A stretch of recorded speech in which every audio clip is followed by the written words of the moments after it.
Gênesis 32, versículos 9 e 10. Nos diz assim o texto da palavra de Deus: E orou Jacó, Deus de meu pai Abraão, e Deus de meu pai Isaque: Ó Senhor, que me disseste: torna a tua terra e a tua parentela, e te farei bem. Sou indigno de todas as misericórdias e de toda a fidelidade que tens usado para com o teu servo, pois com apenas o meu cajado atravessei este Jordão, já agora sou 2 bandos. Pois com apenas o meu cajado atravessei este Jordão, já agora sou 2 bandos. Meus irmãos, nós poderíamos contar muitas histórias que falam de prosperidade verdadeira. Poderíamos contar histórias de pessoas, bem como poderíamos contar histórias de instituições. A Igreja Presbiteriana do Brasil, da qual nós fazemos parte, é uma destas instituições. O Mackenzie, onde eu trabalho, a Adriana trabalha, nossos filhos estudam, é uma outra instituição que poderia também ser aqui apresentada dentro desse contexto.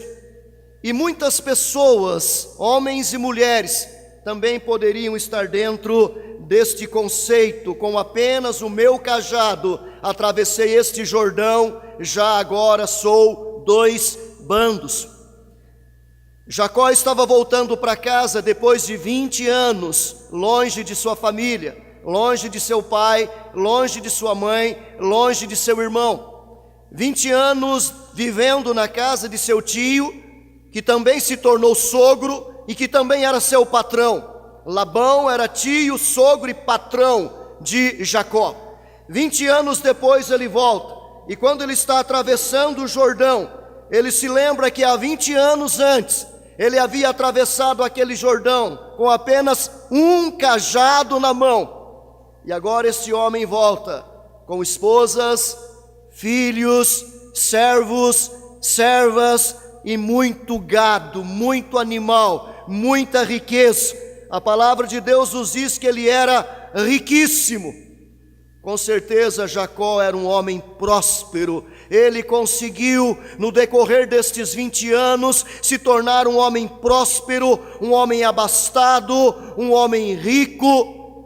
E ele então faz esta oração dizendo: sou indigno das tuas misericórdias e da tua fidelidade, pois há 20 anos atrás eu era um moço assustado, fugindo de casa, apenas com um cajado na mão. Já agora eu tenho 2 bandos, como que dizendo, agora eu sou um homem próspero.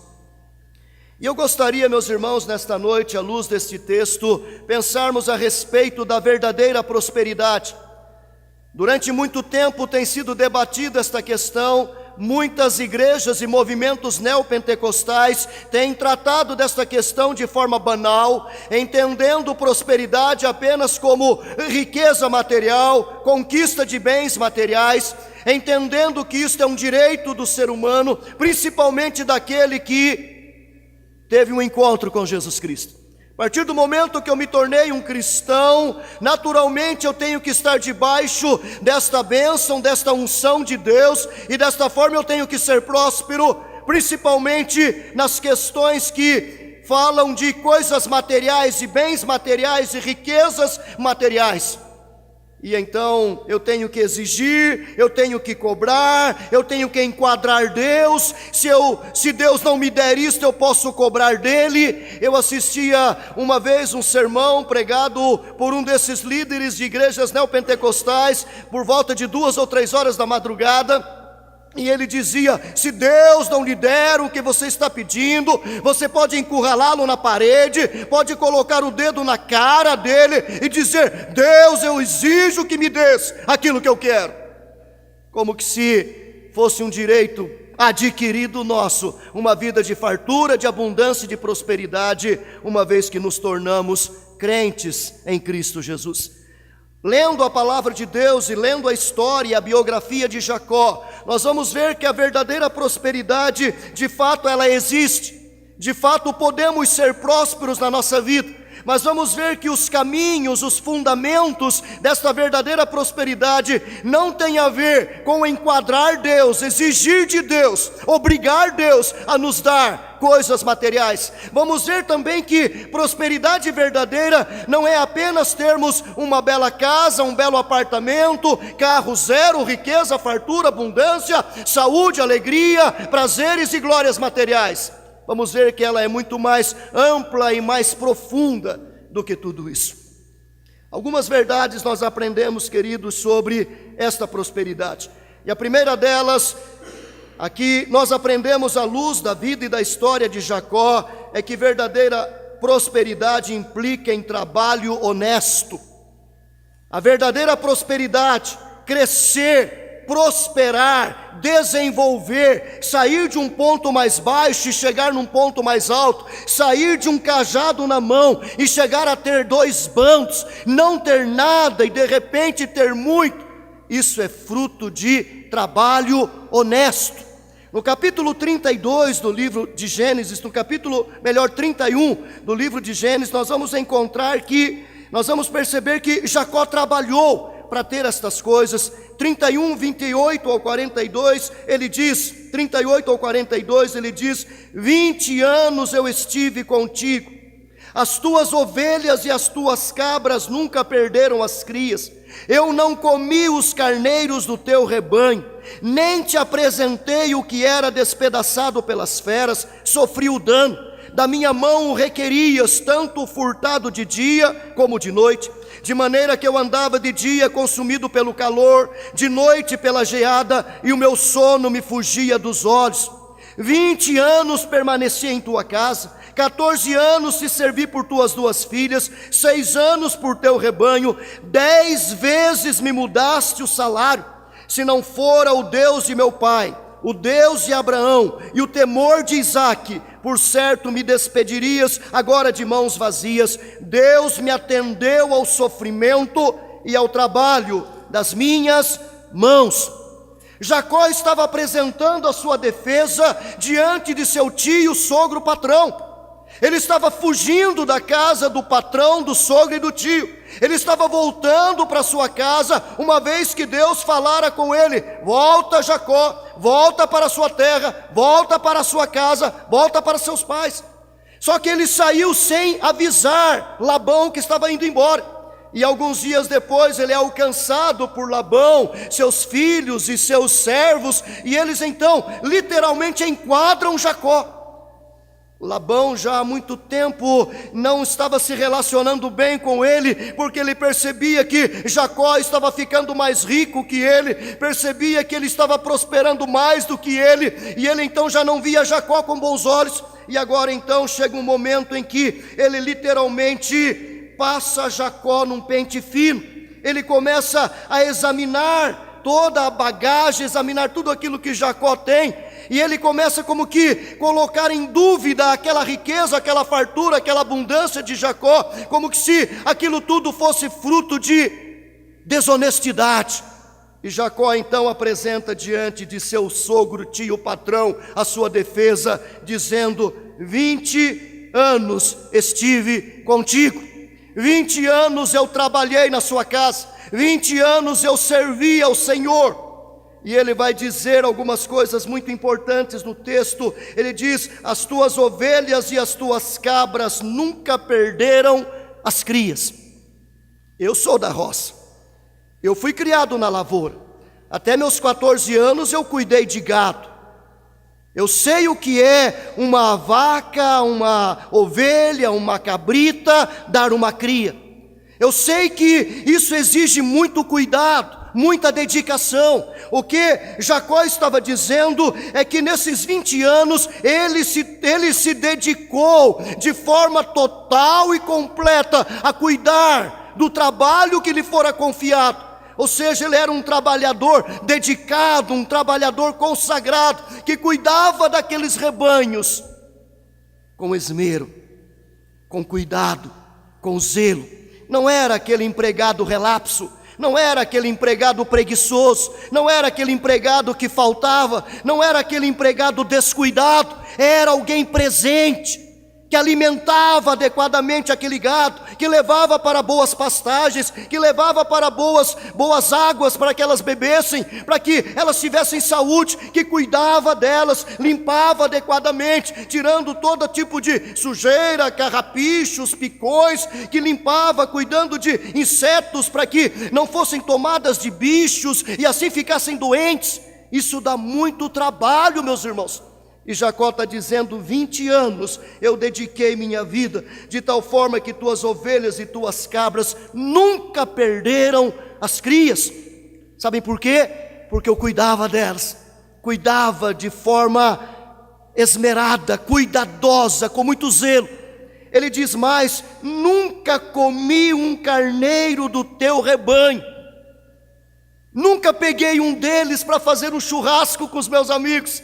Ele está dizendo: eu sempre fui um funcionário honesto, sempre cuidei daquilo que é teu, soube separar o meu do teu, soube separar a relação de sobrinho-genro da relação de patrão e empregado. Nunca, enquanto estive no campo, furtei um rebanho teu e o comi, de forma alguma. Então não apenas era um empregado dedicado, mas era um empregado honesto, íntegro. Ele diz mais: nem te apresentei o que era despedaçado pelas feras, sofri o dano, da minha mão o requerias, tanto furtado de dia como furtado de noite. Ele não apenas se dedicava, não apenas era honesto, como ele respondia pelos seus possíveis erros. Quando algum animal era comido por alguma fera no campo, quando algum animal era roubado por salteadores e ladrões, e ele de alguma forma não conseguia evitar aquele roubo, no final do mês eles eram contados, e aquilo que faltava do rebanho de Labão era tirado do rebanho de Jacó, era descontado do seu salário. Ele diz mais: de maneira que eu andava de dia consumido pelo calor e de noite pela geada, e o meu sono me fugia dos olhos. Era um homem que estava disposto a fazer horas extras, trabalhar noites inteiras, além de trabalhar durante o dia todo. Se fosse preciso, ele trabalhava dia e noite, se dedicando, cuidando, consumido pelo calor de dia, consumido pela geada e pelo frio de noite. Então, com isso a gente percebe que Jacó era um homem trabalhador, um homem que trabalhava honestamente, um homem que se trabalhava de forma dedicada, um homem que respondia pelos seus erros, um homem que estava disposto a trabalhar depois do horário, sem reclamação, sem murmuração, 20 anos fazendo esse tipo de trabalho. Fico pensando, será que ele recebia auxílio periculosidade? Ele trabalhava entre feras, entre leões, tigres, lobos. Será que ele recebia hora extra 100% quando trabalhava à noite? Adicional noturno? Será que ele recebia por essas causas? Provavelmente não. Ao ler a história, nós vamos perceber que Labão era um homem avarento. Nós já percebemos isso quando o servo de Abraão foi buscar uma esposa para Isaque.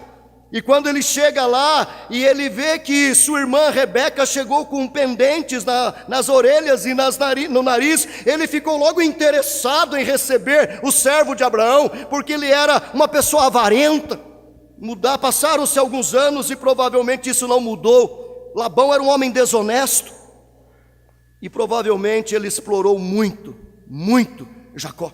Nós podemos ver isso de forma muito clara no capítulo 31. A Bíblia diz que durante esse tempo 10 vezes o salário de Jacó foi mudado. E não pensem que foram 10 promoções, não pensem que foram 10 aumentos de salário, de forma alguma. 10 vezes Labão mudou o salário de Jacó para prejudicá-lo, porque ele percebia que ele crescia e prosperava mais do que ele. Então ele mudava as regras do jogo para tentar ganhar mais do que Jacó, mas ele não conseguiu. E com isso nós aprendemos, queridos, que aquilo que Jacó tinha, aquilo que ele estava levando para casa, suas esposas, seus filhos, servos e servas e todo aquele gado que era muito, ele conseguiu trabalhando honestamente. E nós aprendemos, queridos, que prosperidade à luz da palavra de Deus é fruto de trabalho honesto. Verdadeira prosperidade. Tem muita falsa prosperidade por aí. Tem muita gente mais próspera do que o cristão, mais rico do que o cristão, mas é fruto de trabalho desonesto, é fruto de negociata, é fruto de barganha, é fruto de desonestidade, é fruto de crime, é fruto de violência, é fruto de exploração, não é fruto do suor do rosto. Uma coisa é você prosperar, fruto do seu trabalho honesto. Outra coisa é você prosperar, fruto de expertise, fruto de negócios fraudulentos, fruto de roubo, fruto de corrupção, como tantos em nosso país estão envolvidos nessas causas. Mas em segundo lugar, nós vamos aprender que a verdadeira prosperidade não implica apenas em trabalho honesto, mas em segundo lugar implica em reconhecer a bênção de Deus. Jacó prosperou, ele trabalhou para prosperar, mas ele só prosperou porque o seu trabalho foi abençoado por Deus.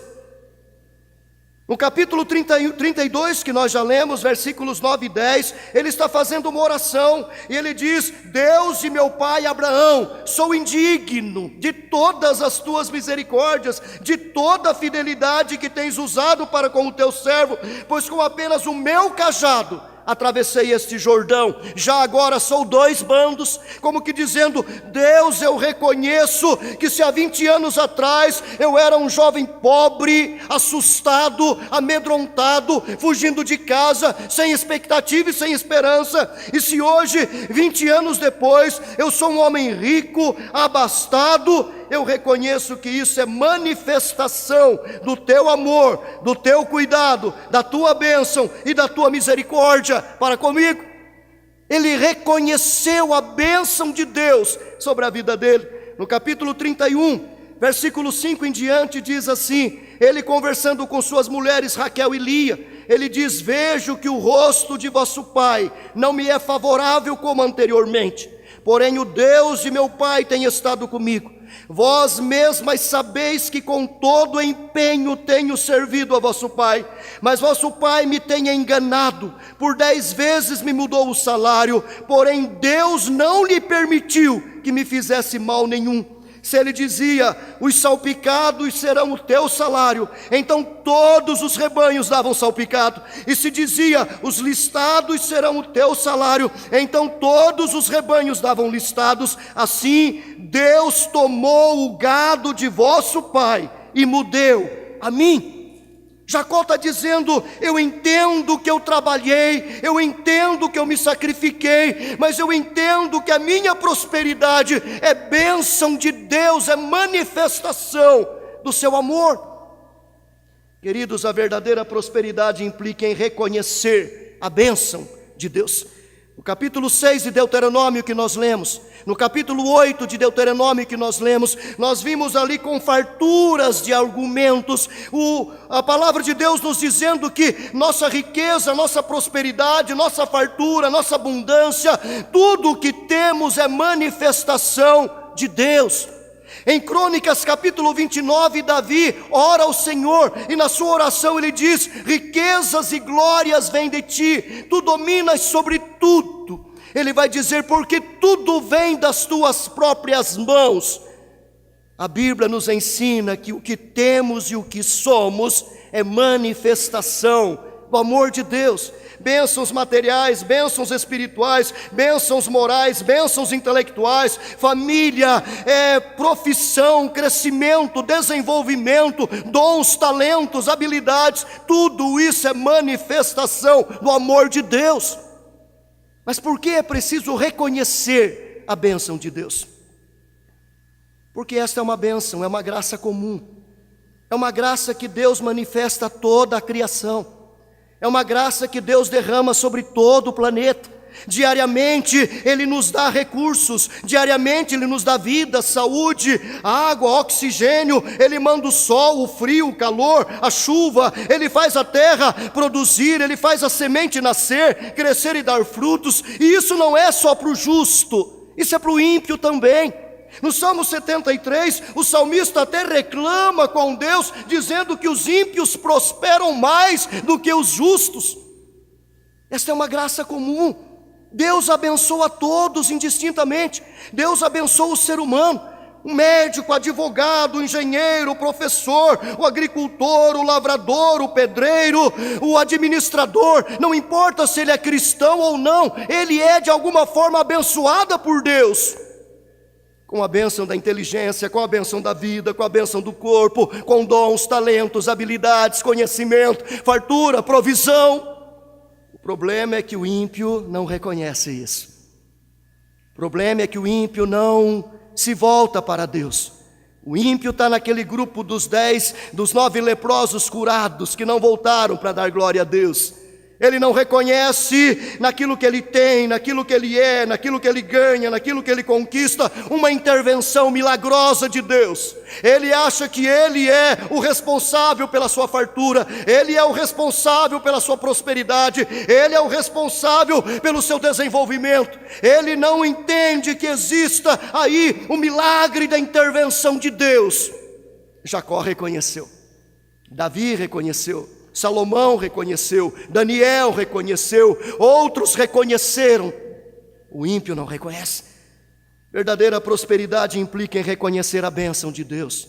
Tudo que nós temos, tudo que há de bom na nossa vida, se há alguma coisa bela, bonita, agradável, é manifestação do amor de Deus. É Ele que nos dá. É Ele que derrama sobre nós. É Ele que nos abençoa. É Ele que nos dá os seus talentos. Seja 1, sejam 2, sejam 5, sejam 10. Ele nos dá de acordo com a nossa capacidade. É Ele que nos capacita para enriquecer. É Ele que nos dá fartura. É Ele que nos dá casa que não construímos. É Ele que nos dá olivais que não plantamos. É Ele que nos dá uma terra que não conquistamos. Isso é manifestação do amor e da dádiva de Deus. O problema é que são poucos aqueles que reconhecem Deus como esta fonte de provisão, esta fonte de bênção, esta fonte de cuidado. Jacó reconheceu. Não apenas reconheceu, ele declarou o seu reconhecimento. Deus tirou o gado de teu pai e transferiu para mim. Deus me abençoou. Deus me protegeu, Deus me livrou das artimanhas de seu pai, Deus me livrou das armadilhas dele. 10 vezes ele mudou o salário, mas Deus não permitiu que ele me fizesse mal. E hoje o menino que saiu com um cajado na mão, volta com 2 bandos, riquíssimo.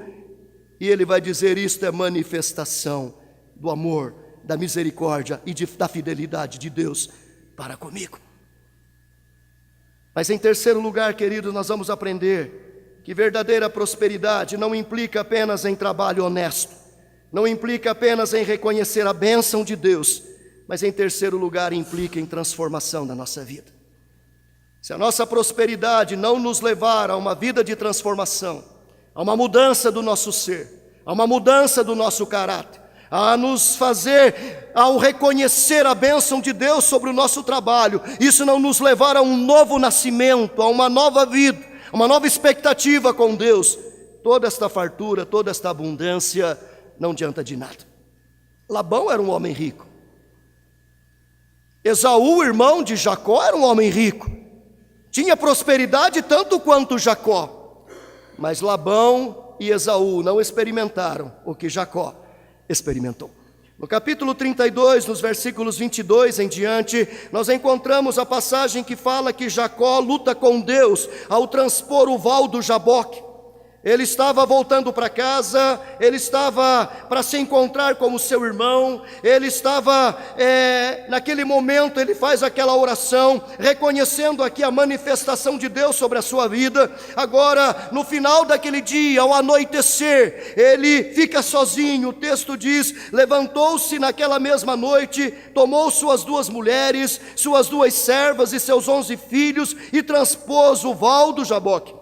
Tomou-os e fê-los passar o ribeiro, fez passar tudo o que lhe pertencia, ficando ele só. E lutava com ele um homem até ao romper do dia. Vendo este que não podia com ele, tocou-lhe na articulação da coxa.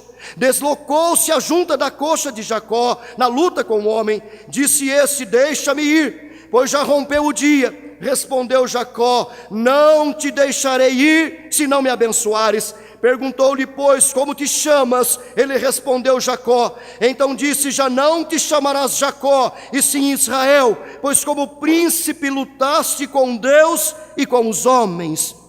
Tomou e prevaleceste. Tornou Jacó, dize, rogo-te como te chamas. Respondeu ele, por que perguntas pelo meu nome? E o abençoou ali. Aquele lugar chamou Jacó Peniel, pois disse, vi a Deus face a face, e a minha vida foi salva. Meus irmãos, Jacó luta com Deus, luta com um homem aqui, que é uma manifestação de Deus, quem sabe um tipo do próprio Senhor Jesus Cristo, lutando com ele. Ele luta aquela noite com Deus. Ao romper do dia, aquele homem diz para ele, deixa-me ir. E ele diz, não te deixarei ir, se não me abençoares. E aí eu fico perguntando, será que Jacó está louco? Será que Jacó é tão arrogante, é tão preso às coisas materiais, que ele quer mais bênção? Ele acabou de orar 5, 6, 7 horas antes, dizendo, Senhor, sou indigno das tuas misericórdias e da tua fidelidade, pois eu tinha apenas um cajado, já agora eu sou 2 bandos. E agora ele diz para este homem, não vou deixar você ir, se não me abençoares. Mas ele já era abençoado.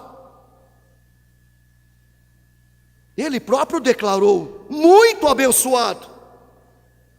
Meus irmãos, Jacó não estava falando da bênção fruto da graça comum. Ele estava falando da bênção fruto da graça especial.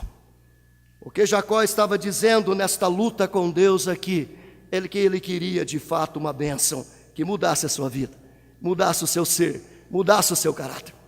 Para a gente entender isso, a gente tem que voltar lá para Gênesis capítulo 27. Lá em Gênesis 27 nós encontramos uma outra luta de Jacó com ele mesmo e com o seu pai Isaque, quando ele trai o seu pai, engana o seu pai e rouba a bênção que era do seu irmão Esaú. Vocês conhecem a passagem, Isaque era um homem velho, estava cego, e então Isaque chama Esaú, manda Esaú preparar para ele uma comida boa, uma comida gostosa, para que ele pudesse comer daquela comida e pudesse abençoar Esaú. Mas a mãe, Rebeca, tramou um plano, convenceu Jacó do plano, e a partir do versículo 18 nós encontramos a palavra de Deus dizendo isso. Jacó foi a seu pai e disse, meu pai. Ele respondeu, fala, quem és tu, meu filho? Respondeu Jacó a seu pai, sou Esaú, teu primogênito.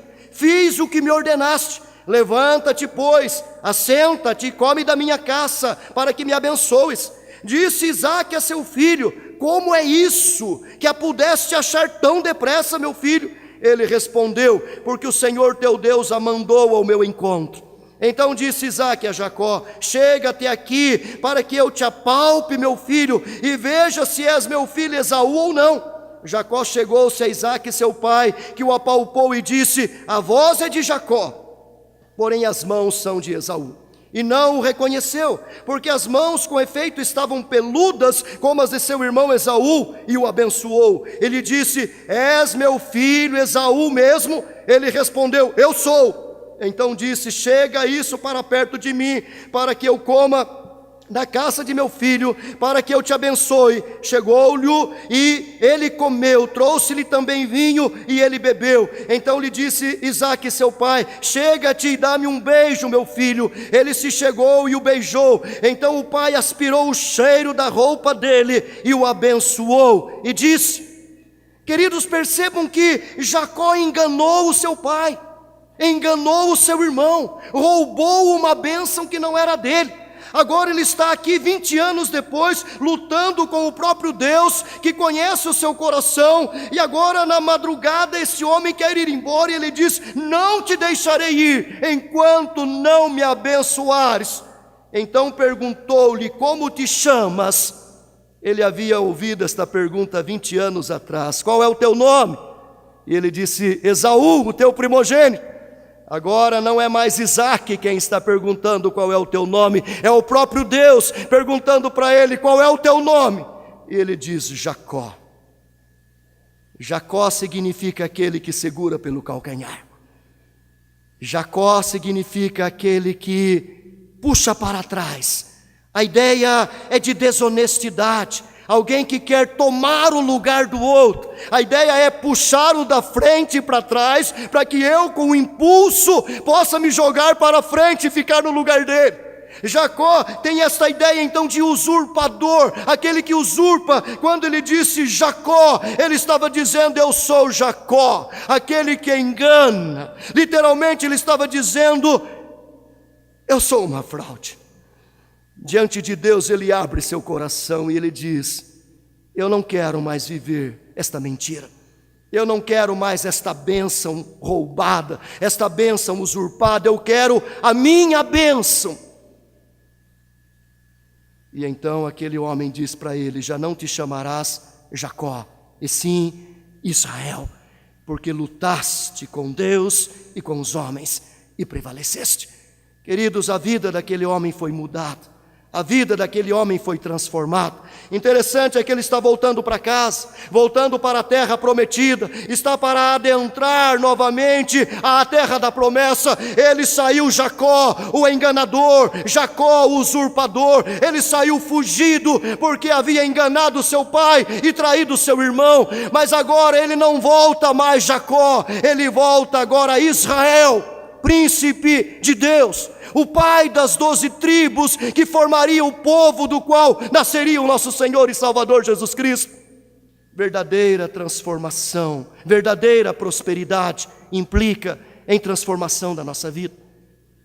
De fato, a verdadeira prosperidade tem muito mais a ver com a salvação, com o novo nascimento, com a transformação do nosso ser, com essa experiência de mudar a nossa vida, do que apenas com ovelhas, com gado, com rebanhos e com farturas. O próprio Cristo disse: do que adianta o homem ganhar o mundo inteiro, se vier a perder a sua própria alma. Labão era um homem rico, Esaú era um homem rico, muitos outros homens do tempo de Jacó eram homens ricos e abastados. Mas foi Jacó que teve uma experiência transformadora na sua vida. Foi Jacó que teve o seu nome mudado, daquele que engana, daquele que usurpa, daquele que puxa para trás, para aquele que é príncipe de Deus. Eu penso, queridos, que todos nós nascemos Jacó. De alguma forma todos nós nascemos no pecado.